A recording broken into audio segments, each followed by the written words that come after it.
kabalo ba mo guys nga na violation ko tungod niya.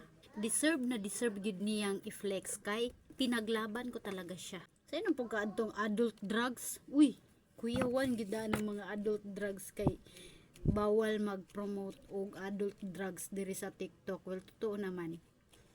Pero dili ni adult drugs ang ako ang gigamit mga ante, serum ni.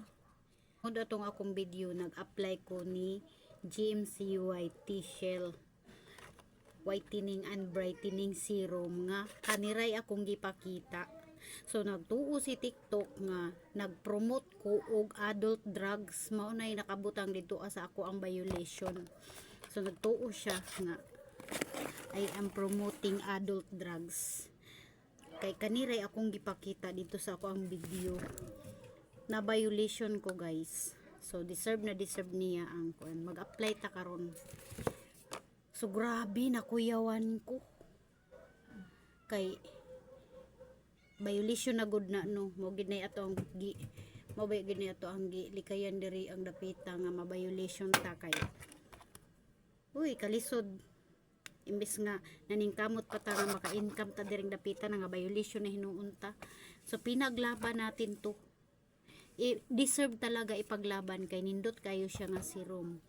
Whitening and brightening ang ako ang napili kay wala man koy acne. So deserve na kuyawan ko sa akong violation kay abi na ako og dili na jud kay gi-remove na gyud siya largo ni TikTok. So nag-appeal ta kay atong iyang gi-remove nga video iya ra pong gibalik na approve nga to ang appeal mao na siya diha pero human na nagtana kuyawan mao na lang ni siya.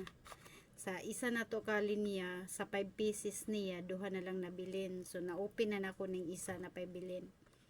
So, nakahurot na taog tulo. O, naka-open na po tag isa. Deserve na ipaglaban kay sulit na sulit niya. Nindot pagid kayo formulation. No,